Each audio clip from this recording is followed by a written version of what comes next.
First నేను కొరమేళ్ళు 4000 పిల్లలు వదిలాను.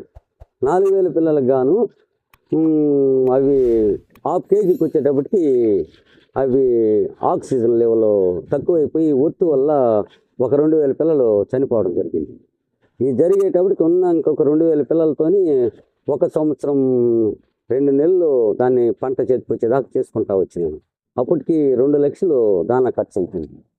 2 లక్షలు అయిపోతూ నెక్స్ట్ కూడా వచ్చి 1 టన్ను చేపే ఉంది పడితే ఒక 2,20,000 చేతికి వచ్చింది. 2 లక్షలు లాస్ అయింది. దానివల్ల ఇది మనకు సెట్ కాదు, ఎందుకంటే మనం నంబర్స్ ఎక్కువ వదిలేసినాం కాబట్టి లాస్ అవ్వగలిగినాము. దీని ఎక్స్పీరియన్స్ మనకు లేదు, దీనివల్ల లాస్ అయినామని నేను తెల్ల చేపలకి రావడం జరిగింది. తెల్ల చేపలకు వచ్చినాక ఒక పంట తీసినాను ఎక్సలెంట్గా. నాకు రూపాయలు మిగిలిన ఒక 40 సెంట్లలో 50,000 మిగలగలిగింది. తర్వాత ఇప్పుడు ఎకరాకి మళ్ళీ ఇప్పుడు 4,000 పిల్లలు వదులున్నాను.